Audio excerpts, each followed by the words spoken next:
Close your eyes for a moment and imagine a world where machines can think, learn, and dream.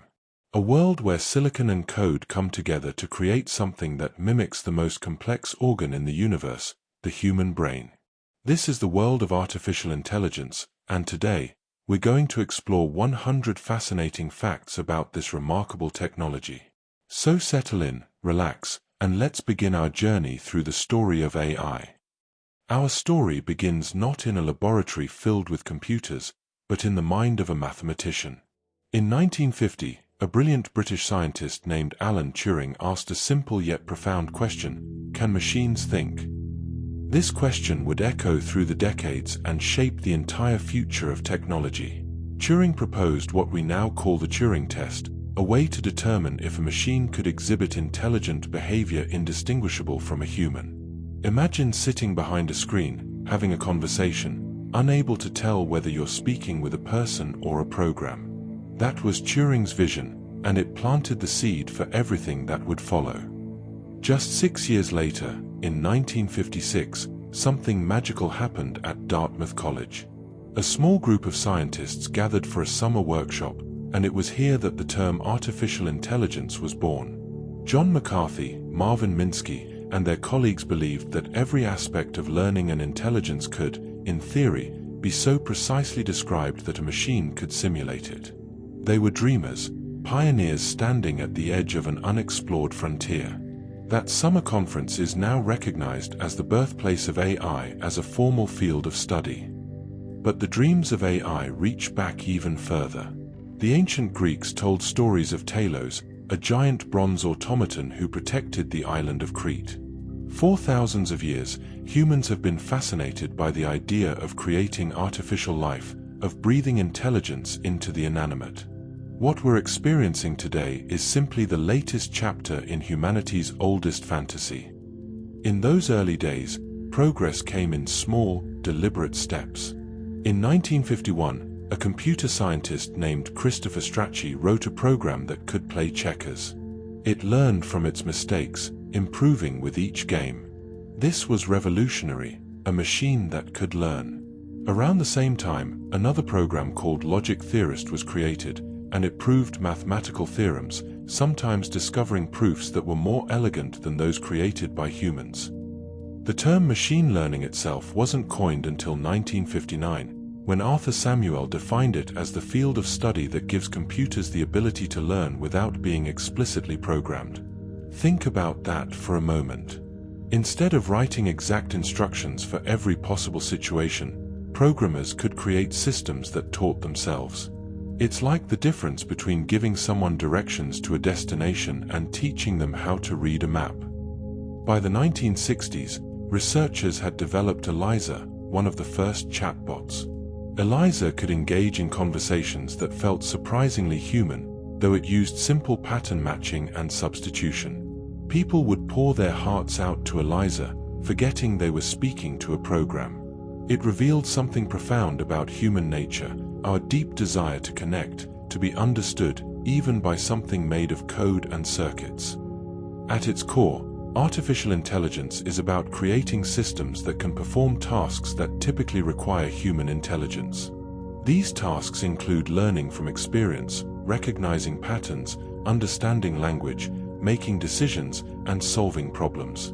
But AI isn't a single thing, it's an umbrella term covering many different approaches and techniques. There are two main categories that define the scope of AI: narrow AI and general AI. Narrow AI, also called weak AI, is designed to perform specific tasks. The voice assistant on your phone, the recommendation algorithm that suggests your next movie, the system that recognizes your face to unlock your device, these are all examples of narrow AI. They excel at their particular function but can't do anything beyond their programming. General AI, or strong AI, is something different entirely. This would be an artificial intelligence with the ability to understand, learn, and apply knowledge across a wide range of tasks, just like a human. It could transfer learning from one domain to another, think abstractly, and perhaps even possess consciousness. General AI remains theoretical, a dream that researchers continue to pursue, but one we haven't yet achieved.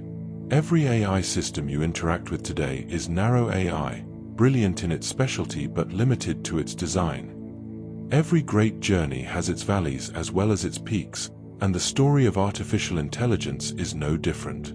After the initial excitement of the 1950s and 60s, reality began to set in. The problems researchers faced were far more complex than they had imagined. Computers were slow, expensive, and had limited memory. The ambitious promises made to funding agencies couldn't be kept, and disappointment grew. This led to what researchers now call the AI winter, not just one, but two periods when funding dried up and interest waned. The first AI winter stretched through much of the 1970s, and a second one chilled the field in the late 1980s and early 1990s. During these winters, the word artificial intelligence became almost taboo in academic grant applications. Researchers learned to call their work by other names just to continue their studies. It was a humbling time, a reminder that innovation doesn't follow a straight path upward, but winds and loops through seasons of doubt and renewal. Yet even in winter, seeds are planted. During these quiet years, researchers developed foundational concepts that would later bloom into the AI spring we're experiencing today. They learned patience, refined their methods, and most importantly, they never stopped believing in the possibility. To understand how AI truly works, we need to talk about neural networks. In the 1940s, researchers Warren McCulloch and Walter Pitts created a mathematical model inspired by neurons in the human brain. They showed that networks of simple artificial neurons could, in theory, compute any logical or arithmetic function. It was a beautiful idea, mimicking nature's most sophisticated information processor. But here's where it gets fascinating. A biological neuron receives signals through branch-like dendrites, processes them in the cell body, and sends output through an axon to other neurons. Artificial neural networks work similarly. Each artificial neuron receives inputs, applies mathematical weights to them, sums them up, and produces an output.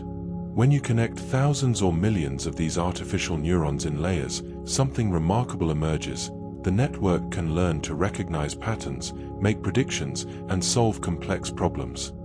The real breakthrough came with something called backpropagation, refined in the 1980s by researchers including Geoffrey Hinton. Backpropagation allows neural networks to learn from their mistakes. When the network makes an error, the algorithm works backwards through the layers, adjusting the weights slightly to improve future performance. It's like learning to shoot a basketball. Each miss teaches your brain to adjust your angle, force, and timing until eventually, the ball swishes through the net. Deep learning, a term that would later dominate the AI landscape, simply refers to neural networks with many layers, sometimes dozens or even hundreds. These deep networks can learn hierarchies of features. In image recognition, for example, early layers might detect edges, middle layers might recognize shapes, and deep layers might identify specific objects. It's a bit like how your brain processes visual information, building from simple elements to complex understanding. In the 1970s and 80s, a different approach to AI gained prominence: expert systems. These were programs designed to capture the knowledge of human experts in specific domains. Imagine taking everything a master diagnostician knows about identifying diseases and encoding it into rules that a computer could follow. That's exactly what systems like MYCIN did. It could diagnose bacterial infections and recommend antibiotics with accuracy that matched human specialists. Expert systems relied on if-then rules, sometimes thousands of them. If the patient has a fever and a cough and was exposed to someone sick, then consider these diagnoses. They were powerful but brittle. They couldn't learn from new data or handle situations outside their programmed rules.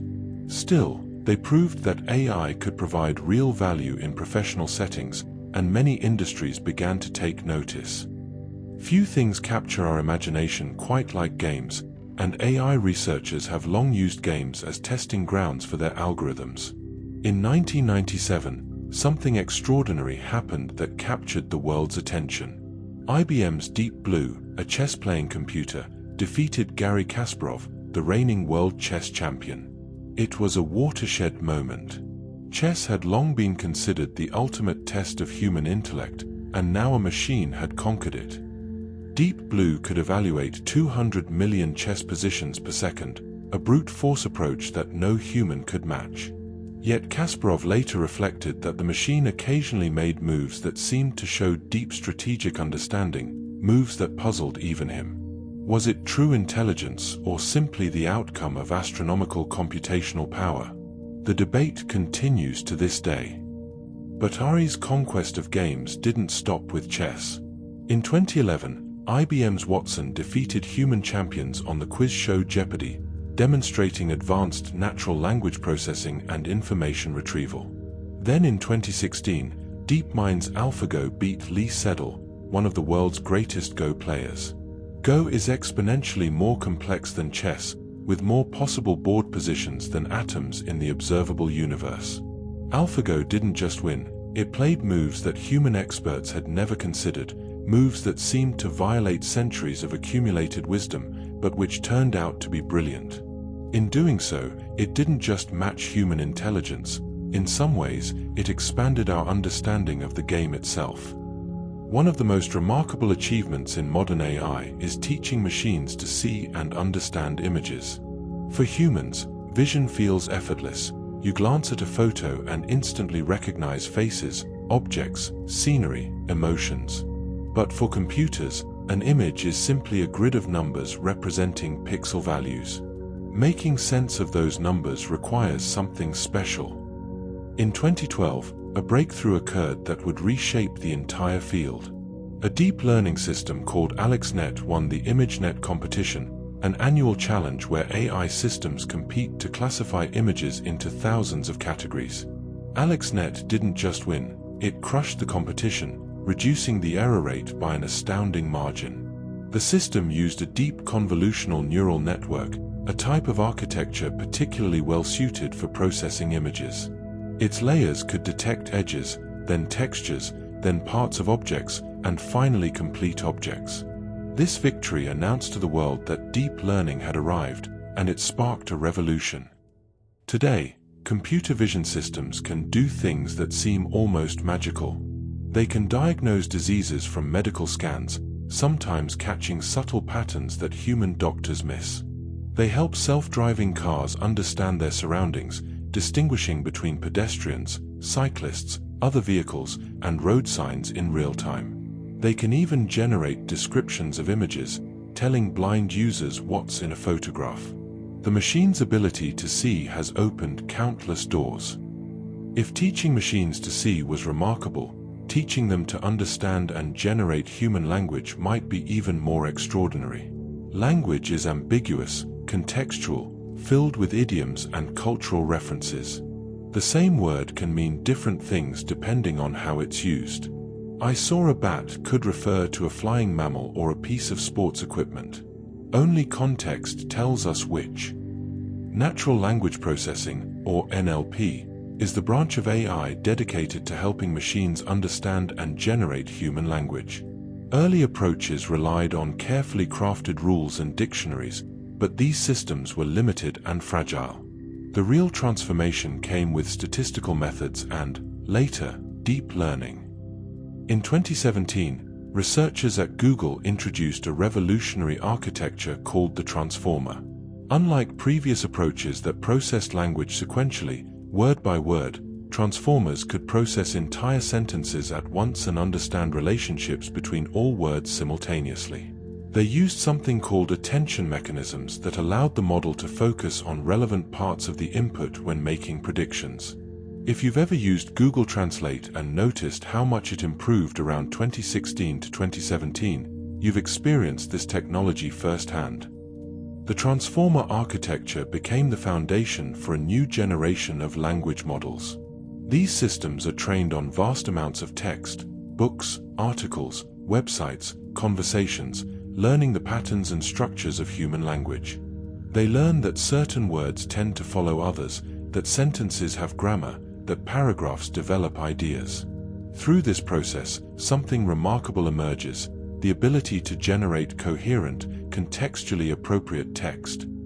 In 2018, OpenAI released GPT, Generative Pre-trained Transformer, which demonstrated that language models could be pre-trained on large amounts of text and then fine-tuned for specific tasks.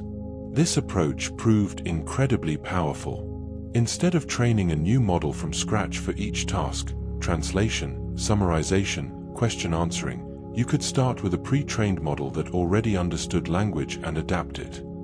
The evolution continued rapidly.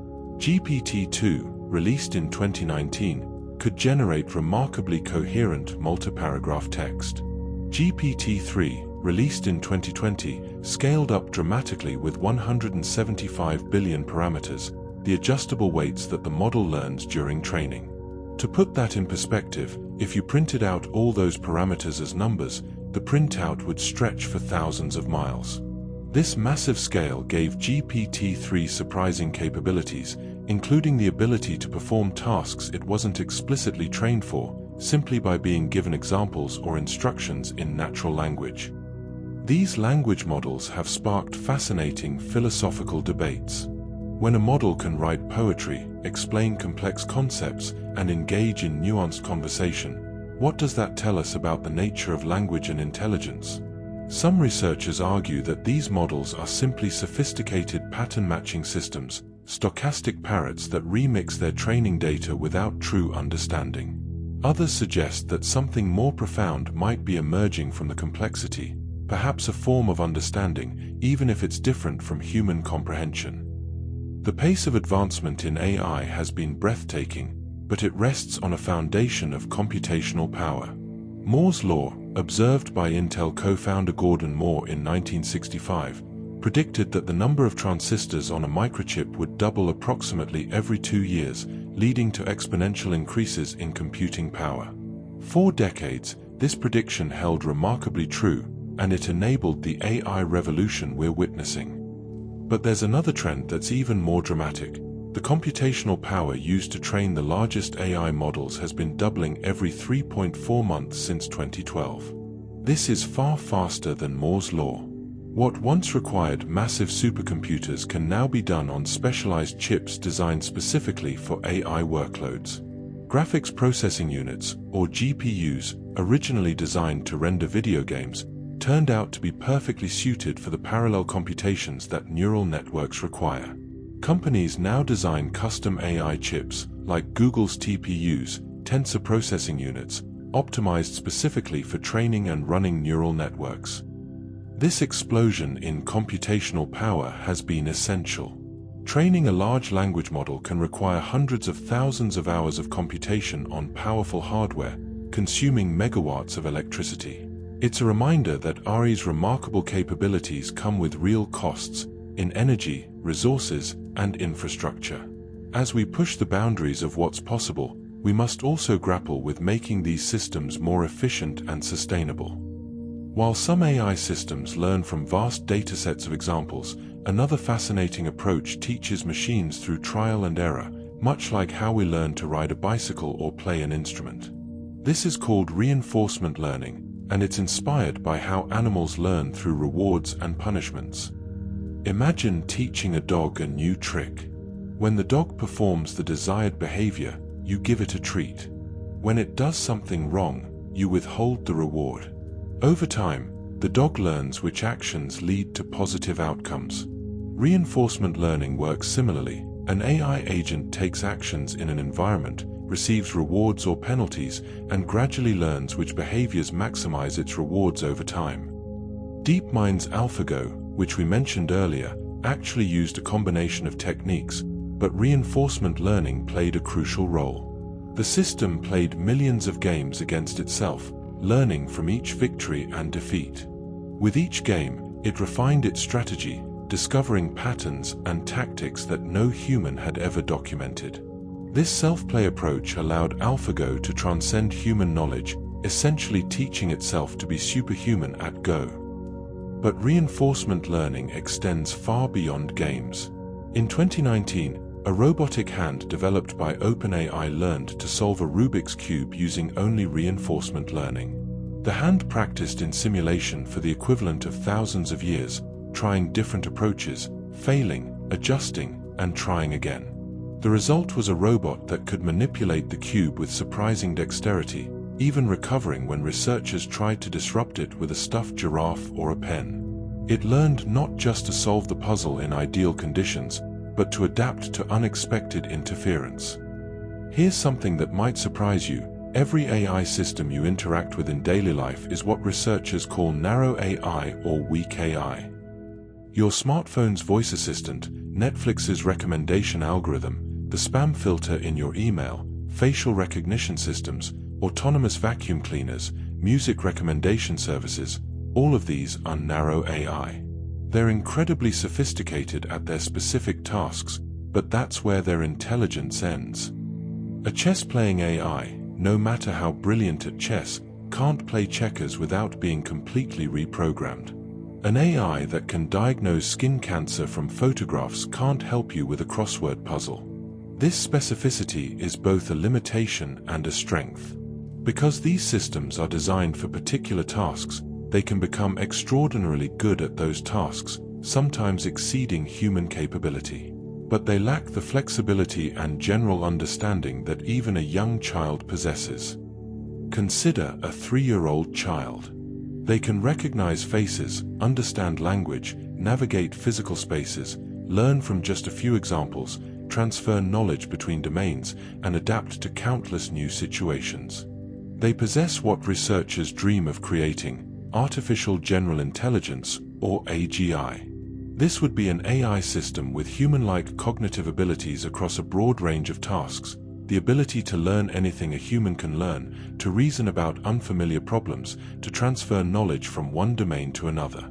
We are still very far from achieving this, and some researchers question whether it's even possible with current approaches. One of the most captivating developments in recent years has been AI's entry into creative domains. In 2015, Google's Deep Dream project captured imaginations by showing us how neural networks see. When you ask Deep Dream to enhance patterns in an image, it produces surreal, hallucinogenic pictures filled with dog faces, eyes, and architectural elements, whatever patterns the network had learned to recognize. It was art born from mathematics, strange and beautiful. Then came generative adversarial networks, or GANs, introduced by Ian Goodfellow in 2014. GANs work through an ingenious setup. Two neural networks compete against each other. One network, the generator, tries to create fake images. The other, the discriminator, tries to tell real images from fake ones. As they compete, both improve. The generator becomes better at creating realistic images, and the discriminator becomes better at detecting fakes. Eventually, the generator can produce images that are indistinguishable from real photographs. GANs have been used to generate photorealistic faces of people who don't exist, to age or de-age faces in photos, to convert horses into zebras and winter scenes into summer. Artists have used them to create entirely new forms of art. In 2018, a portrait created using GANs sold at Christie's auction house for over $400,000, sparking debates about AI authorship and creativity. More recently, text-to-image models have emerged that can generate images from written descriptions. Systems like DALL-E, Midjourney, and Stable Diffusion can create remarkably detailed and creative images from simple text prompts. Ask for an astronaut riding a horse through a nebula in the style of Van Gogh, and within seconds, you'll have a unique image matching that description. These systems were trained on millions of image-text pairs, learning the relationships between visual concepts and language. AI's ability to understand and generate speech has transformed how we interact with technology. Speech recognition, converting spoken words into text, has improved dramatically over the past decade. Early systems required careful articulation and struggled with accents, background noise, or natural speaking patterns. Modern systems can transcribe conversations in real time, handle multiple speakers, and adapt to different accents and dialects. This progress came through deep learning approaches that could learn acoustic patterns directly from vast amounts of audio data, rather than relying on handcrafted rules about phonemes and pronunciation. Today's speech recognition systems use recurrent neural networks or transformers that can understand context, helping them disambiguate homophones, words that sound alike but have different meanings, like there, and there. Speech synthesis, making computers speak, has advanced just as dramatically. Early text-to-speech systems sounded robotic and monotone. Modern systems produce speech that's remarkably natural, with appropriate intonation, emotion, and even personality. Some systems can clone voices from just a few minutes of audio, raising both exciting possibilities and ethical concerns. Voice assistants can now carry on increasingly natural conversations, understanding follow-up questions and maintaining context across multiple exchanges. Perhaps no application of AI captures our imagination quite like self-driving cars. The dream of vehicles that can navigate city streets, highways, and country roads without human intervention represents a convergence of multiple AI technologies: computer vision, sensor fusion, real-time decision-making, and predictive modeling. The journey toward autonomous vehicles is typically measured in levels, from 0 to 5. Level 0 means no automation at all, just you and the steering wheel. Level 1 includes basic assistance like cruise control. Level 2, which many modern cars have achieved, includes features like adaptive cruise control and lane keeping assistance, but still requires human attention. Level 3 allows the car to drive itself under certain conditions, though a human must be ready to take over. Level 4 means full autonomy in specific environments, like a defined geographical area or certain weather conditions. Level 5 is the ultimate goal: full autonomy everywhere, in all conditions, with no human intervention needed at all. Companies like Waymo, Tesla, and Cruise have logged millions of miles testing autonomous vehicles. These systems use an array of sensors, cameras, radar, lidar, and ultrasonic sensors to build a detailed understanding of their surroundings. They must identify pedestrians, cyclists, other vehicles, traffic signs, road markings, and countless other elements, all while predicting how other road users will behave. A child chasing a ball might run into the street. A driver might suddenly change lanes. The AI must anticipate these possibilities and react faster than a human driver could. The potential benefits are enormous. Over 1.35 million people die in traffic accidents globally each year, and human error is a factor in the vast majority of crashes. Autonomous vehicles could dramatically reduce these deaths. They could provide mobility to people who can't drive, reduce traffic congestion through more efficient routing, and free up the hours we spend behind the wheel for more productive or enjoyable activities. In healthcare, AI is becoming an increasingly valuable partner to medical professionals. Machine learning systems can analyze medical images, X-rays, MRIs, CT scans with remarkable accuracy. In some cases, they can detect cancers, fractures, and other abnormalities that human radiologists might miss, particularly subtle patterns in early-stage diseases. One striking example: AI systems have been trained to detect diabetic retinopathy, a leading cause of blindness, from photographs of the retina. In many parts of the world, there aren't enough ophthalmologists to screen everyone at risk. An AI system approved by the FDA can now perform this screening automatically, flagging cases that need human attention. It's not replacing doctors, it's extending their reach, allowing them to focus their expertise where it's most needed. AI is also accelerating drug discovery. Traditionally, developing a new drug takes over a decade and costs billions of dollars. AI systems can screen millions of potential drug compounds virtually, predicting which ones might be effective against specific diseases. They can identify existing drugs that might be repurposed for new conditions. During the COVID-19 pandemic, AI played a crucial role in rapidly analyzing virus proteins, predicting how they might mutate, and supporting vaccine development efforts. Beyond diagnosis and drug discovery, AI assists in personalized medicine, tailoring treatments to individual patients based on their genetics, medical history, and other factors. It helps predict which patients are at risk of readmission to hospitals, allowing for preventive interventions. It supports surgeons with robotic systems that can make more precise movements than the human hand. The partnership between human intuition and AI's pattern recognition creates possibilities that neither could achieve alone. Translation between languages has always been one of humanity's great challenges. For centuries, it required years of study to master even one additional language. Early machine translation, starting in the 1950s, was crude and often comically inaccurate. These systems relied on word-by-word substitution and basic grammatical rules, producing translations that were technically correct but often meaningless or absurd. The transformation came with neural machine translation, which uses deep learning to understand the meaning and context of entire sentences rather than translating word by word. Google Translate made the switch to neural networks in 2016, and the improvement was immediately apparent. The system learned to handle idioms, context-dependent meanings, and the subtle nuances that make translation so challenging. It could now translate between language pairs it had never explicitly been trained on, using its understanding of multiple languages to bridge the gap. Today's translation systems are remarkably sophisticated. They can translate text in real time as you type, translate conversations as people speak, and even translate text captured by a camera. Point your phone at a foreign sign and see it translated on your screen. While they're not perfect and still struggle with highly literary or technical text, they've made cross-language communication accessible to billions of people. As our lives become increasingly digital, cybersecurity has become critical.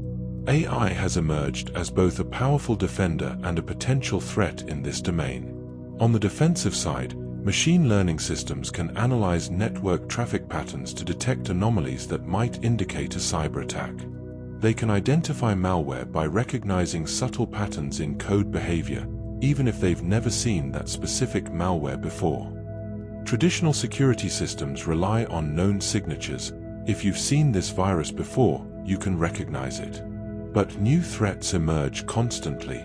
AI systems can detect zero-day exploits, vulnerabilities that are being exploited before security researchers even know they exist, by recognizing suspicious patterns of behavior. They can analyze millions of events per second, identifying the needle of a genuine threat in the haystack of normal network activity. However, AI is also being used by attackers. Sophisticated phishing emails can be generated by language models that mimic writing styles and create convincing pretexts. AI can automate the discovery of software vulnerabilities and optimize attack strategies. This creates an arms race where AI defends against AI, each side continually adapting to the other's tactics. AI's relationship with the environment is complex and double-edged. On one hand, training large AI models requires enormous computational resources and energy. Training a single large language model can emit as much carbon as several cars do over their entire lifetimes. Data centers that power AI systems consume vast amounts of electricity, and the specialized hardware generates significant heat that requires cooling. Yet AI is also becoming a crucial tool in fighting climate change and environmental degradation. Machine learning systems analyze satellite imagery to track deforestation, monitor wildlife populations, and detect illegal fishing or logging activities. They optimize energy grids, predicting demand and adjusting supply to reduce waste. They help design more efficient solar panels and wind turbines, model climate patterns to improve predictions, and identify the most effective conservation strategies. AI is being used to discover new materials for carbon capture, to optimize supply chains for reduced emissions, and to make agriculture more sustainable through precision farming, using exactly the right amount of water, fertilizer, and pesticides based on detailed analysis of soil conditions and plant health. The challenge is ensuring that AI's environmental benefits outweigh its costs, and that we develop these powerful systems in sustainable ways. One of the most profound applications of AI is helping us understand the human mind itself. Neuroscientists use machine learning to analyze brain scans, identifying patterns associated with different mental states, emotions, and cognitive processes. These systems can sometimes predict what a person is thinking about or perceiving based solely on their brain activity, a capability that seemed like science fiction just decades ago. AI is making significant strides in mental health care. Chatbots and virtual therapists can provide support to people struggling with anxiety, depression, or stress, offering 24/7 availability that human therapists cannot match. While they don't replace professional care, they can serve as a first line of support, helping people who might not otherwise seek help due to stigma, cost, or accessibility issues. Some systems can detect early warning signs of mental health crises by analyzing changes in speech patterns, social media activity, or text message content, potentially intervening before situations become critical. In education, AI is enabling personalized learning at unprecedented scale. Intelligent tutoring systems adapt to each student's pace and learning style, identifying concepts they struggle with and providing targeted practice. These systems can give every student something that was once available only to the wealthy, a personal tutor who understands their unique needs. AI can grade assignments, freeing teachers to spend more time on mentoring and creative instruction. It can identify students at risk of falling behind and alert educators to intervene early. As AI systems become more prevalent in important decisions, who gets hired, who receives a loan, who gets parole, we've discovered a troubling truth: AI can perpetuate and even amplify human biases. These systems learn from historical data, and if that data reflects past discrimination, the AI will learn those patterns as if they were valid rules. A famous example occurred when Amazon developed an AI recruiting tool to screen resumes. The system was trained on 10 years of hiring data, which showed that the company had historically hired more men than women for technical roles. The AI learned to penalize resumes that included the word women's, as in women's chess club captain, or that came from all women's colleges. Amazon scrapped the system when they discovered this bias. The AI hadn't created the bias, it had learned it from human decisions. But it threatened to automate discrimination at scale. Facial recognition systems have shown significant accuracy gaps across different demographic groups.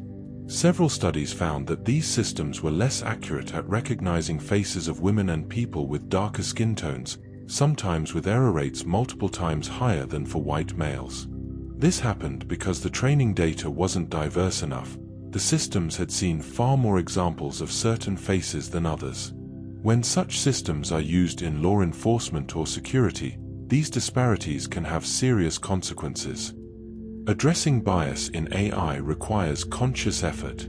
Researchers must ensure training data is diverse and representative. They must test systems across different demographic groups. They must consider how a system might be misused or have unintended impacts. Sometimes the solution isn't just technical, it requires questioning whether certain decisions should be automated at all. AI ethics has become a crucial field, wrestling with questions about fairness, transparency, and accountability. Musicians are exploring AI as a creative collaborator. Systems can generate melodies, harmonies, and even complete compositions. They can continue a piece of music you've started, suggest chord progressions, or create backing tracks in any style.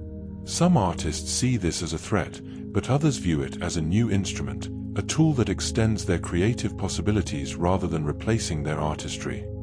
In 2019, OpenAI released MuseNet, a deep learning model that could generate musical compositions with 10 different instruments in styles ranging from Mozart to the Beatles. It had learned patterns from thousands of songs and could combine influences in novel ways. Imagine a piece that starts as a Chopin nocturne and gradually transforms into jazz. The system doesn't understand music the way a trained composer does, but it has learned enough about musical structure to create pieces that are surprisingly coherent and sometimes genuinely beautiful. Writers are also experimenting with AI assistants. Language models can help overcome writer's block, suggest plot developments, generate character descriptions, or even write entire drafts that humans then refine. Some authors use AI to explore alternative phrasings, to maintain consistency in long works, or to generate ideas they might not have considered. The technology raises questions about authorship and creativity. If an AI helps write a novel, who is the author? These questions don't have simple answers, but they're forcing us to think more deeply about what we mean by creativity and originality. AI is transforming the nature of work in profound ways. Some jobs are being automated. Tasks that involve routine, predictable patterns are particularly susceptible. Customer service chatbots handle simple inquiries. AI systems analyze legal documents, review insurance claims, and process expense reports. Manufacturing robots, guided by computer vision and machine learning, can adapt to variations in their environment in ways earlier automation could not. But the impact isn't simply about replacement. Many jobs are being augmented rather than eliminated. Radiologists use AI to flag potential abnormalities in scans, making them more efficient and accurate. Financial analysts use machine learning to identify trends in vast datasets. Farmers use AI-powered drones and sensors to monitor crop health. These workers aren't being replaced, they're being equipped with powerful tools that enhance their capabilities. New jobs are emerging too. Machine learning engineers, AI ethicists, data scientists, prompt engineers, these roles barely existed a decade ago. Someone needs to train the AI systems, evaluate their performance, ensure they're being used ethically, and integrate them into existing workflows. As with previous technological revolutions, AI is not just eliminating and transforming jobs, it's creating entirely new categories of work. The key question for society is how we manage this transition. History shows that technological change eventually creates more jobs than it destroys, but the transition can be painful for individuals and communities. Workers whose skills become obsolete need opportunities for retraining. Economic systems may need to adapt to ensure the benefits of AI-driven productivity are shared broadly rather than concentrated. These aren't technical questions, they're social and political ones that we're still grappling with. In the realm of entertainment, AI has opened extraordinary new possibilities. Video game developers use procedural generation powered by AI to create vast, unique game worlds. Instead of handcrafting every tree, building, and landscape feature, developers create rules and let AI generate infinite variations. Games like Minecraft and No Man's Sky use these techniques to create worlds so large that no human could explore them all in a lifetime. AI-powered characters in games are becoming more sophisticated and lifelike. Non-player characters can have conversations that feel natural, remember past interactions, and adapt their behavior based on how you play. They can learn from your tactics and develop counter-strategies, creating challenges that evolve with your skill level. The line between scripted behavior and emergent intelligence is blurring. In film and television, AI assists with visual effects, color grading, and even script analysis. Some systems can predict how audiences will respond to different story elements, though this raises concerns about creativity being constrained by algorithmic predictions of mass appeal. AI can de-age actors, create digital doubles for dangerous stunts, or even resurrect deceased performers, a capability that raises profound ethical questions about consent and artistic integrity. One of the most fascinating and perplexing aspects of modern AI is something researchers call emergent abilities. These are capabilities that appear seemingly out of nowhere as AI systems grow larger and more complex. A smaller language model might struggle with basic arithmetic or reasoning tasks, but scale it up, add more parameters, train it on more data, and suddenly it can solve problems it was never explicitly taught to handle. This phenomenon challenges our understanding of how these systems work. GPT-3, for instance, demonstrated an ability called few-shot learning. Give it just a few examples of a task, say, translating English to French, or solving a particular type of math problem, and it can often perform that task on new examples, even though it wasn't specifically trained for it. It's as if by learning language at scale, the model developed a general capacity for pattern recognition and reasoning that extends beyond its training. Some researchers describe this as a phase transition, similar to how water suddenly transforms from liquid to solid at a precise temperature. Below a certain scale, AI systems behave one way. Cross a threshold, and qualitatively new behaviors emerge. We can observe these emergent abilities, but we don't fully understand why they appear or how to predict what capabilities might emerge next. It's both exciting and humbling. We're creating systems whose full potential we can't anticipate.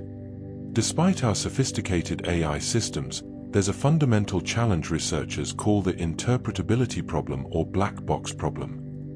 When a neural network makes a decision, approving a loan, diagnosing a disease, recommending a sentence in criminal justice, we often can't explain exactly why it made that choice. The decision emerged from millions of mathematical operations across thousands or millions of parameters.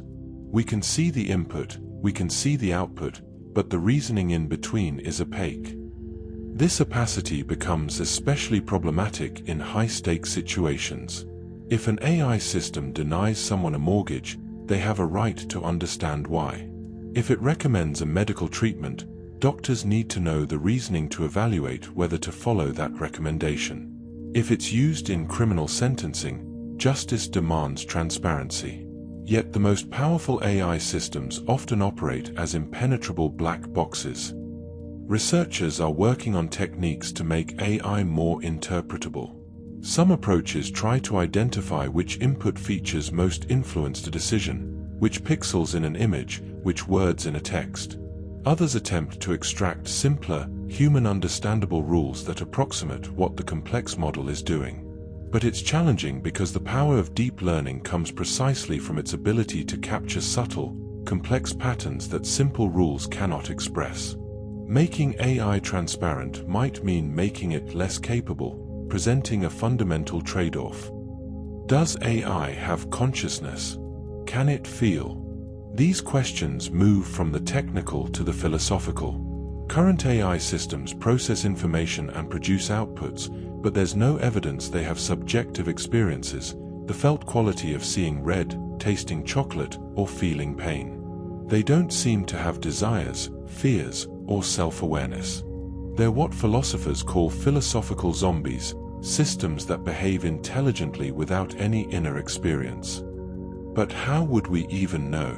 Human consciousness is still deeply mysterious. We don't fully understand how physical brain processes give rise to subjective experience. This is what philosopher David Chalmers called the hard problem of consciousness.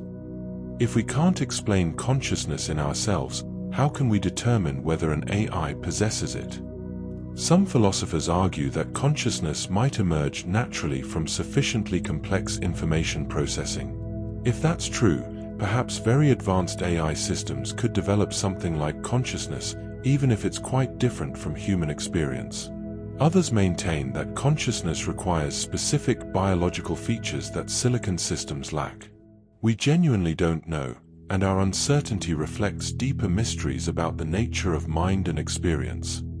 This isn't just academic philosophy. If AI systems could suffer, we might have moral obligations toward them. If they could experience well-being, shutting them down might be ethically problematic. For now, most researchers believe current AI systems lack consciousness, but as these systems become more sophisticated, the question becomes more pressing and more difficult to answer with certainty. Remember Alan Turing's question from 1950, "Can machines think?" His proposed test was elegantly simple. If you can't tell whether you're conversing with a human or a machine, then for practical purposes, the machine is thinking. For decades, no AI could consistently pass this test. Humans could always spot the machine through its rigid responses, its lack of cultural knowledge, or its inability to understand context and nuance. But modern language models have changed the landscape. In many conversations, especially brief ones or those on specific topics, current AI systems can produce responses that are indistinguishable from human-generated text. Some would argue they've passed the Turing test. Others counter that truly passing requires sustained conversation across diverse topics, including handling ambiguity, humor, and emotion in ways that still challenge AI. The debate reveals something interesting. Perhaps the Turing test asks the wrong question. The fact that AI can mimic human conversation doesn't tell us whether it truly understands meaning, has genuine knowledge, or possesses consciousness. A parrot can repeat words without understanding them. Could AI be doing something similar at a vastly more sophisticated level? Or does the ability to use language appropriately across countless contexts itself constitute understanding, regardless of the underlying mechanisms? These questions matter because they shape how we think about AI's capabilities and limitations. They affect policy decisions, ethical frameworks, and our expectations for what AI can and should do. The closer AI gets to human-like performance, the more carefully we need to think about what intelligence, understanding, and thinking actually mean. Modern AI systems are voracious consumers of data. Large language models are trained on vast swaths of the internet: books, articles, websites, conversations, code repositories. Image generation models learn from billions of images. This scale is necessary for their impressive capabilities, but it raises thorny questions about data rights and ownership. When an AI is trained on copyrighted text or images, does that constitute fair use, or is it copyright infringement? If an artist's style is learned by an AI that then generates images in that style, has something been stolen? If a language model can quote passages from books, should it pay royalties to the authors? Legal systems around the world are grappling with these questions, and the answers aren't clear. There's also the question of consent and privacy. Much of the data used to train AI systems was created by people who never agreed to have their work used this way. Personal information, private conversations, and sensitive data can inadvertently end up in training datasets. AI systems have occasionally reproduced personal information they encountered during training, raising serious privacy concerns. The data dilemma extends to cultural representation as well. If AI training data predominantly reflects certain cultures, languages, or perspectives, the resulting systems will embody those biases. Communities whose languages or knowledge aren't well represented online may find AI systems that don't serve them well or that misrepresent their culture.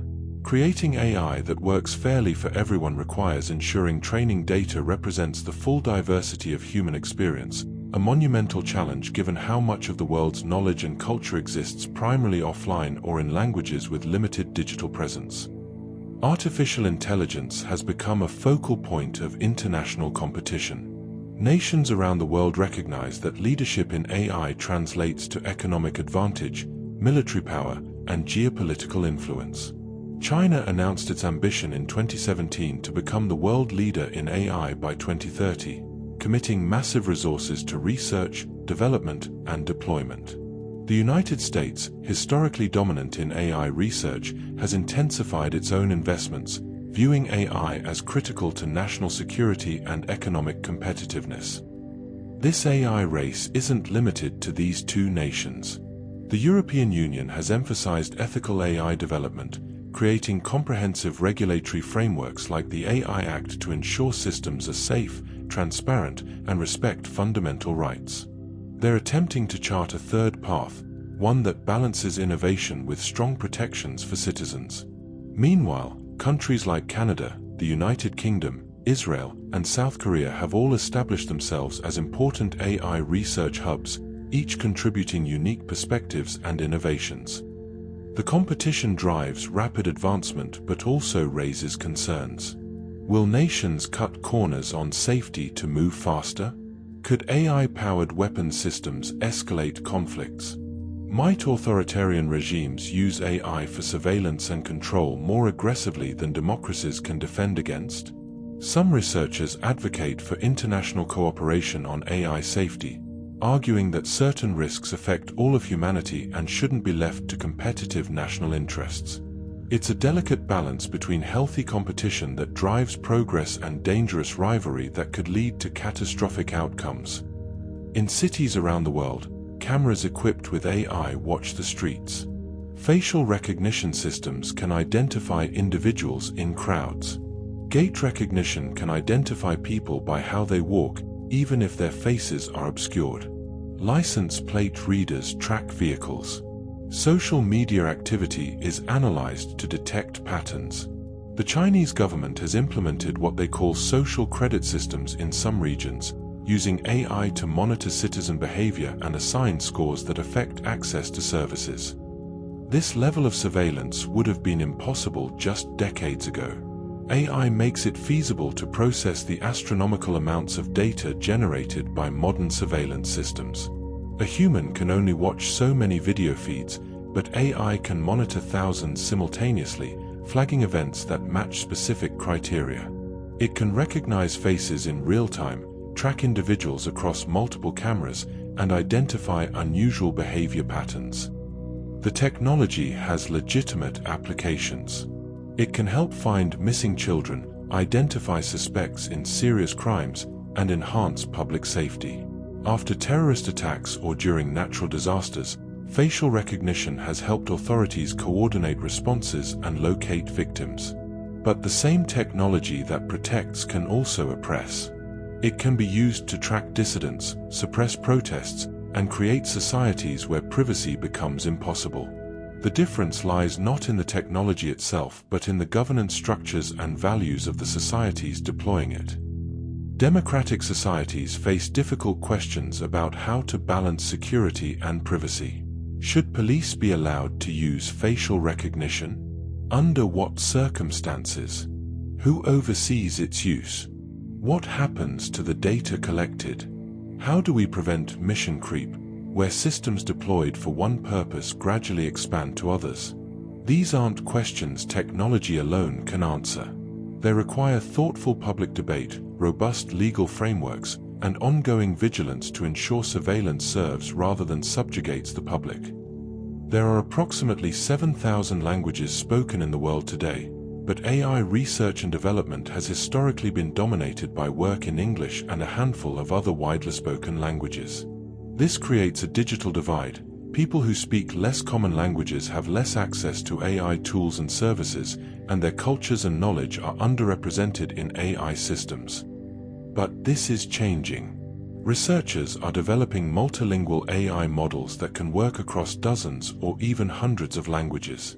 These systems learn that languages share underlying structures and concepts, allowing them to transfer knowledge between languages, even those with limited training data. A model might learn primarily from English texts but then apply that understanding to translate or generate text in languages where far less digital text exists. Projects like Google's 1,000 Languages initiative aim to create AI models that support the world's most spoken 1,000 languages, covering over 99% of the world's population. Meanwhile, researchers are working on even more challenging problems: how to preserve and revitalize endangered languages, some spoken by only a few hundred or even a few dozen people. AI tools can help document these languages, create learning materials, and provide translation services that might help keep them alive for future generations. The expansion of AI across languages isn't just about access, it's about ensuring that AI reflects the full diversity of human thought and culture. Different languages embody different ways of conceptualizing the world. They contain unique idioms, metaphors, and cultural knowledge. An AI that only understands a few major languages is like someone who has only read books from a single country. Their understanding of humanity will inevitably be narrow and incomplete. When most people imagine AI, they often picture humanoid robots like those in science fiction films. The reality is more nuanced. While robotics and AI are related fields, they're not identical. AI is about intelligence and decision-making. Robotics is about physical embodiment and action. The most sophisticated AI systems today exist primarily as software, while many robots use relatively simple control systems. But increasingly, these fields are converging. Boston Dynamics has created robots that can navigate complex terrain, open doors, and perform backflips, feats that seemed impossible just years ago. These robots use AI for perception and decision-making, processing data from cameras and sensors to understand their environment and plan movements. Warehouse robots from companies like Amazon use AI to navigate facilities, identify items, and optimize their routes. In Japan, robots assist elderly individuals with daily tasks, addressing demographic challenges in aging societies. Yet today's robots still struggle with tasks that humans find trivial. A child can easily pick up an oddly shaped object or navigate a cluttered room, but these remain significant challenges for robots. The Moravec's paradox notes that tasks easy for humans, perception, movement, social interaction, are difficult for machines, while tasks hard for humans, complex calculations, perfect recall, are easy for machines. This is because evolution spent millions of years optimizing humans for physical and social tasks, but only developed high-level reasoning relatively recently. The future likely holds increasing integration of AI and robotics. As AI systems become better at understanding physical spaces and predicting how objects behave, robots will become more capable. As robots gather more data from interacting with the real world, AI systems will learn richer models of physics, causality, and common sense. This embodied AI, intelligence grounded in physical interaction with the world, may be crucial for developing more robust and capable AI systems. Every time you interact with an AI system, asking a question, generating an image, having a conversation, there's an energy cost. Data centers housing these systems consume enormous amounts of electricity. A single query to a large language model can consume significantly more energy than a simple Google search. As AI becomes more prevalent, these energy demands are growing rapidly. Training the largest AI models requires computational resources equivalent to hundreds of thousands of hours on powerful hardware, consuming megawatt-hours of electricity. One study estimated that training GPT-3 consumed about 1,300 megawatt-hours of electricity, roughly equivalent to the annual electricity consumption of 130 American homes. And that's just training. Running these models for millions or billions of users adds ongoing energy costs. This presents both challenges and opportunities. On the challenge side, if AI adoption continues growing exponentially while energy use per query remains constant, AI could become a significant contributor to global energy consumption and carbon emissions. Data centers already account for about 1% of global electricity use, and that percentage could rise substantially. But there's also remarkable progress in efficiency. Researchers are developing more efficient algorithms that achieve similar results with less computation. New hardware designs, like specialized AI chips, can perform calculations using far less energy than general-purpose processors. Techniques like model distillation, creating smaller models that approximate the behavior of larger ones, can reduce the computational resources needed for deployment. And many companies are powering their data centers with renewable energy. The key is ensuring that AI's efficiency improvements keep pace with its expanding use. This requires continued research into efficient algorithms, investment in energy-efficient hardware, and thoughtful decisions about when the benefits of AI justify its energy costs. Not every application needs the most powerful AI. Sometimes a simpler, more efficient solution suffices. In 2020, DeepMind achieved something that stunned the scientific community. Their AI system, AlphaFold, solved a problem that had challenged biologists for 50 years, predicting how proteins fold into their three-dimensional shapes. This might sound abstract, but it's profoundly important. Proteins are the workhorses of biology, performing nearly every function in living cells. Their shape determines their function, and understanding protein structure is crucial for drug development, understanding diseases, and advancing biotechnology. For decades, scientists determined protein structures through painstaking experimental methods, X-ray crystallography, nuclear magnetic resonance, that could take years of work for a single protein. AlphaFold can predict structures in hours or minutes with remarkable accuracy. In 2021, DeepMind released predictions for the structures of nearly all known proteins, over 200 million of them. They gave this database to the world for free, a gift to humanity that researchers are calling one of the most significant scientific contributions of the century. The implications ripple outward. Drug designers can now see the exact shape of disease-causing proteins and design molecules that fit perfectly into crucial binding sites. Researchers studying rare diseases can understand the structural defects causing symptoms. Scientists engineering enzymes for industrial processes or environmental cleanup can see how their modifications will affect protein shape. AlphaFold hasn't just sped up biological research, it's fundamentally changed what's possible. For all their impressive capabilities, AI systems have notable blind spots. They can struggle with common sense reasoning that comes naturally to humans. Ask an AI whether you can fit a car in a showbox, and early systems might need to carefully reason through the question rather than immediately recognizing the absurdity. They can be fooled by adversarial examples, inputs carefully crafted to trigger mistakes. Add imperceptible noise to an image, and an AI might confidently misidentify a stop sign as a speed limit sign. These systems also lack robust understanding of causation. They're excellent at finding correlations in data but often can't distinguish cause from effect or coincidence. If ice cream sales and drowning deaths both increase in summer, a naive AI might conclude ice cream causes drowning, missing the common cause, warm weather that drives both behaviors.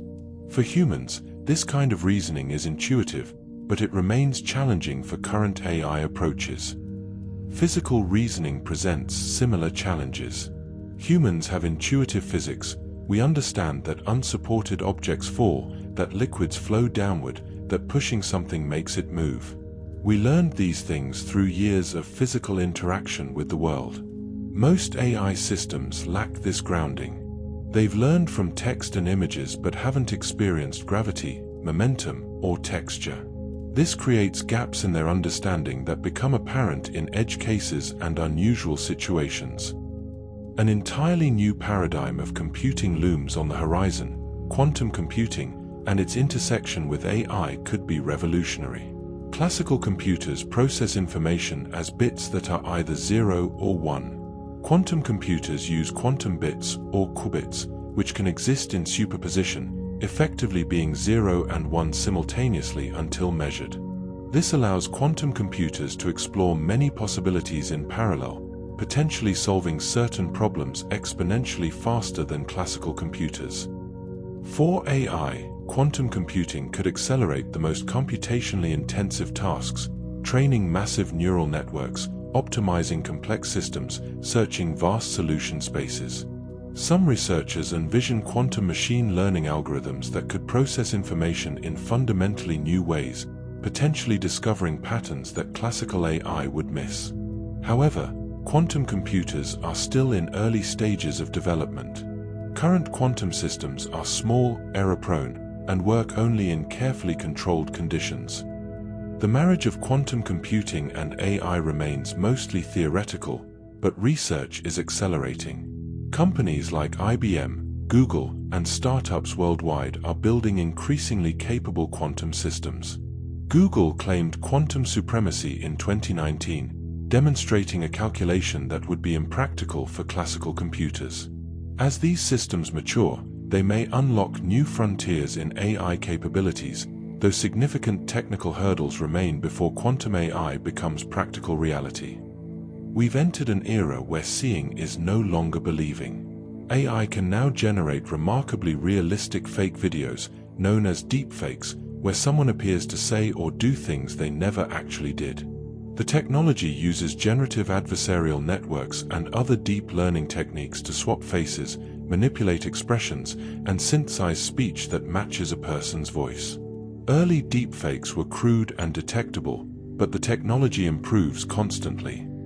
The implications are profound and troubling. Deepfakes could spread misinformation, damage reputations, manipulate elections, or create convincing evidence of events that never occurred.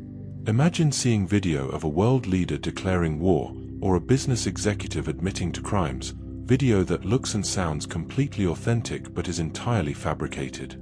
In an already fractured information environment, deepfakes could shatter remaining trust in digital media. Yet the same technology has legitimate uses. Film studios use it for visual effects. It can restore damaged historical footage or help actors perform dangerous scenes safely. Voice synthesis helps people who've lost their ability to speak communicate in voices that sound like their own. The technology itself is neutral. The question is how we govern its use. Researchers are developing detection methods, looking for subtle artifacts that reveal manipulation, unnatural blinking patterns, inconsistent lighting, or telltale signatures in how the AI generates images. But it's an arms race. As detection methods improve, so do the deepfakes. Some propose digital watermarking for authentic media, creating verifiable chains of custody for images and videos. Others suggest we need to fundamentally rethink how we evaluate evidence and truth in a world where perfect forgeries are possible. The challenge isn't just technical, it's social, legal, and philosophical. AI is becoming an indispensable tool for scientific discovery across disciplines. In astronomy, machine learning algorithms sift through vast amounts of telescope data, identifying planets around distant stars, classifying galaxies, and detecting cosmic phenomena that human astronomers might miss. The Event Horizon Telescope used AI algorithms to help create the first image of a black hole in 2019, processing data from telescopes around the world to construct that iconic picture. In particle physics, AI helps analyze the massive amounts of data from experiments like the Large Hadron Collider. Millions of particle collisions occur every second, and AI systems identify the rare, interesting events that might reveal new physics. In chemistry, AI predicts properties of molecules, designs new materials, and suggests synthetic pathways for creating desired compounds. Material scientists use machine learning to discover new alloys, superconductors, and battery materials with specific properties. Climate scientists employ AI to improve weather prediction models, analyze satellite imagery tracking environmental changes, and simulate complex climate systems. Ecologists use it to identify species in camera trap photos, monitor wildlife populations, and track biodiversity changes. The scale of data in modern science exceeds human capacity to process. AI has become not just helpful but essential. Perhaps most intriguingly, AI is beginning to generate novel hypotheses. Rather than just analyzing data scientists provide, some systems can propose new experiments, suggest unexpected connections between phenomena, or identify patterns that lead researchers toward new questions. In 2019, an AI system designed a new retrosynthesis route, a method for creating complex molecules from simpler starting materials that chemists hadn't considered. AI isn't replacing scientists, but it's becoming a creative partner in the research process, extending human intuition and opening new avenues of inquiry. AI is transforming accessibility for people with disabilities in profound ways. Computer vision systems can describe visual scenes to blind users, identifying objects, reading text, and recognizing faces in real time through smartphone cameras. Navigation apps use AI to guide blind pedestrians through cities, warning of obstacles and providing detailed environmental information through audio cues. For people who are deaf or hard of hearing, AI provides real-time captioning of speech, making conversations, lectures, and media more accessible. Sign language recognition systems can translate between sign languages and spoken languages, though this remains technically challenging given the complexity and contextual nature of sign languages. Some systems can even detect different regional accents and dialects in sign language, respecting linguistic diversity within deaf communities. Speech generation helps people with conditions affecting their ability to speak. AI can synthesize speech that sounds natural, and in some cases, can be trained on recordings to generate speech in someone's own voice, allowing people who lose the ability to speak to continue using a voice that sounds like them. Predictive text systems help people with motor impairments communicate more quickly, anticipating what they want to say based on context and personal patterns. For people with cognitive disabilities, AI assists with memory, organization, and decision-making. Smart reminders learn individual patterns and needs. Visual schedules and step-by-step guidance help with daily tasks. Educational tools adapt to different learning styles and paces. These technologies aren't cures, but they can significantly enhance independence and quality of life. The key is ensuring accessibility features are built into AI systems from the start, not added as afterthoughts. This requires involving people with disabilities in the design process, testing with diverse users, and recognizing that accessibility benefits everyone. Features designed for disabilities often prove useful to the broader population. Consider how captions help people watching videos in noisy environments, or how voice interfaces assist anyone with their hands full. As AI systems become more powerful, one of the most critical questions facing researchers is the alignment problem. How do we ensure that AI systems do what we actually want them to do? This sounds simple, but it's remarkably difficult. The challenge isn't just programming explicit rules, it's ensuring that as AI systems become more capable and autonomous, they remain aligned with human values and intentions. Consider a thought experiment often cited in AI safety research. You ask an AI to maximize paperclip production.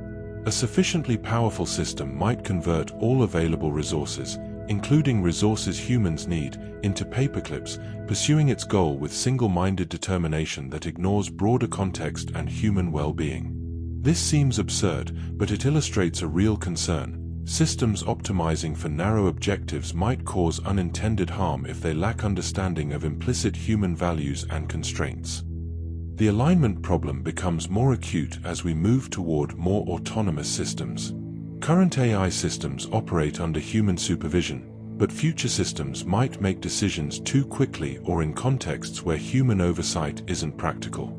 How do we instill in these systems not just the ability to achieve goals, but wisdom about which goals to pursue and how to pursue them responsibly? Researchers are exploring various approaches, learning values from human feedback, building in uncertainty so systems seek clarification when unsure, and creating frameworks for AI systems to explain their reasoning. This isn't just a technical challenge, it's fundamentally about encoding ethics and values into mathematics. Different cultures and individuals have different values. Whose values should AI systems reflect? How do we handle situations where values conflict? These questions don't have purely technical solutions. They require ongoing dialogue between AI researchers, ethicists, policymakers, and society at large. The AI research community faces a profound dilemma about openness. Historically, science has progressed through open sharing of knowledge. Researchers publish their findings, code, and methods so others can verify, build upon, and improve them. This openness has accelerated AI progress dramatically. When DeepMind published details about AlphaGo, other researchers could learn from and extend those techniques. Open-source frameworks like TensorFlow and PyTorch have democratized AI development. But as AI becomes more powerful, concerns about misuse grow. Should researchers openly publish techniques for generating convincing deepfakes, knowing they could be used for fraud or disinformation? Should they share methods for finding security vulnerabilities, which could benefit both defenders and attackers? In 2019, OpenAI initially withheld the full version of GPT-2, citing concerns about potential misuse, though they later released it after evaluating the risks. This tension between openness and safety doesn't have easy answers. Too much restriction could slow beneficial research, concentrate power in a few organizations, and prevent the broader community from identifying problems and developing safeguards. Too much openness could enable bad actors and accelerate dangerous applications. Different researchers and organizations have reached different conclusions, leading to debates about responsible disclosure, staged releases, and criteria for sharing powerful AI systems. The question extends to the geopolitical level. Should democratic nations share AI research freely, knowing that authoritarian regimes might use it for surveillance and control? Or does restricting research only ensure that multiple nations develop these technologies independently, without opportunities for coordination on safety and ethics? These are not hypothetical concerns, they shape research policy and international relations today. Governments worldwide are grappling with how to regulate AI.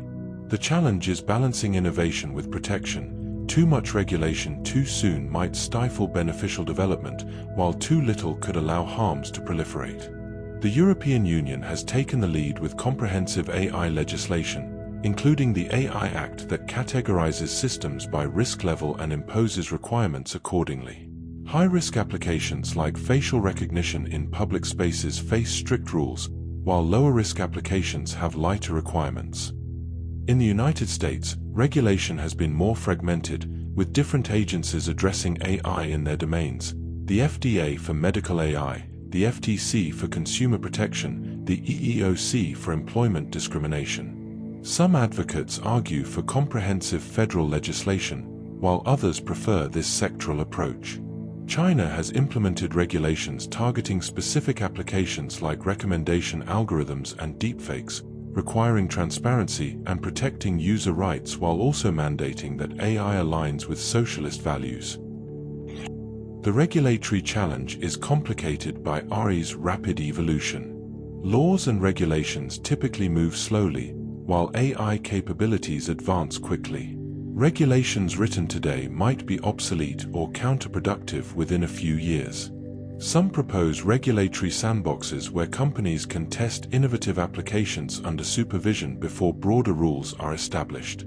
Others advocate for principles-based regulation, establishing high-level goals like fairness, transparency, and accountability rather than prescriptive technical requirements. International coordination presents another layer of complexity. AI development is global, and systems trained in one country can be deployed anywhere. Without international agreements, we risk a race to the bottom where companies move to jurisdictions with the lightest regulation. But achieving international consensus on AI governance is challenging given different political systems, values, and economic interests. Organizations like the OECD have developed AI principles endorsed by multiple nations, but translating principles into enforceable rules remains an ongoing challenge. As we deploy AI systems in consequential domains, many researchers and ethicists advocate for keeping humans in the loop, ensuring that human judgment remains part of critical decisions. In medicine, AI might identify potential diagnoses, but doctors make final treatment decisions. In criminal justice, AI might assess recidivism risk, but judges consider that alongside other factors in sentencing. In content moderation, AI flags potentially problematic content, but humans make final decisions about complex or ambiguous cases. This human-in-the-loop approach acknowledges both AI's strengths and its limitations. AI can process vast amounts of data, identify patterns humans might miss, and provide consistent analysis. But humans bring contextual understanding, ethical judgment, and accountability that current AI systems lack. Humans can recognize when unusual circumstances require departing from standard procedures. They can exercise mercy, consider extenuating circumstances, and weigh competing values in ways AI cannot. However, human-in-the-loop systems face their own challenges. Humans can become overly reliant on AI recommendations, a phenomenon called automation bias. If an AI system seems highly accurate, humans might defer to its judgments even when they should exercise independent judgment. The AI's output can anchor human thinking, making it harder to notice when the system errs. Effective human-AI collaboration requires training people to work with AI systems, understanding their capabilities and limitations, knowing when to trust and when to question. The ideal might be true collaboration, neither pure automation nor simple human decision-making with AI assistance, but genuine partnership where humans and AI systems complement each other's strengths. Humans provide context, values, and judgment. AI provides data analysis, pattern recognition, and consistency. Together, they might achieve better outcomes than either could alone, but realizing this vision requires careful system design, appropriate training, and ongoing evaluation. As we conclude our journey through these 100 facts about artificial intelligence, we find ourselves at a remarkable moment in history. AI has progressed from theoretical dreams to practical tools that touch billions of lives daily. It has achieved superhuman performance in narrow domains while still struggling with tasks toddlers find trivial. It has opened extraordinary possibilities while raising profound questions about privacy, fairness, labor, creativity, and the nature of intelligence itself. The coming years will be critical. We're making decisions now that will shape how AI develops and how it affects society for decades to come. Will we create AI systems that augment human capabilities and help solve our greatest challenges: climate change, disease, poverty, education? Or will we see growing inequality as AI's benefits concentrate in certain hands, surveillance that erodes freedom, or autonomous systems that escape meaningful human control? The answer depends on choices we make collectively, as researchers, policymakers, companies, and citizens. It requires technical innovation in making AI systems safer, more transparent, and more aligned with human values. It requires thoughtful governance that enables beneficial innovation while preventing harm. It requires ensuring that AI's benefits are broadly shared and that those displaced by AI-driven changes receive support. It requires maintaining human agency and dignity in an age of increasingly capable machines. The story of AI is far from over. Indeed, we're still in early chapters. Current systems, impressive as they are, represent narrow applications of artificial intelligence. The dream of artificial general intelligence, machines with the flexible, general reasoning capabilities of humans, remains elusive. We don't know if we'll achieve it in years, decades, or centuries, or whether current approaches can even get us there. We don't know what other capabilities might emerge as systems scale up, or what new paradigms might replace today's neural networks. What we do know is that AI will continue to shape our world in ways both predictable and surprising. The technology itself is neither inherently good nor bad. It's a tool, powerful and transformative, whose impact depends on how we choose to develop and deploy it. Understanding AI, its capabilities, limitations, and implications, is no longer optional knowledge for specialists. It's increasingly essential for anyone who wants to understand the world we're creating and participate in decisions about our collective future. And so we end where we began, with a question: can machines think? Perhaps we've learned that the question itself needs refinement. Machines can certainly process information, recognize patterns, generate text and images, play games, and solve problems in ways that seem intelligent. Whether that constitutes thinking in the way humans think remains debatable. But maybe that's the wrong question to focus on. The more important questions are: what can we achieve together, humans and AI? How do we ensure these powerful tools serve human flourishing? And how do we navigate the remarkable, uncertain, exciting, and challenging future that AI is helping to create? Thank you for joining us on this journey through 100 facts about artificial intelligence.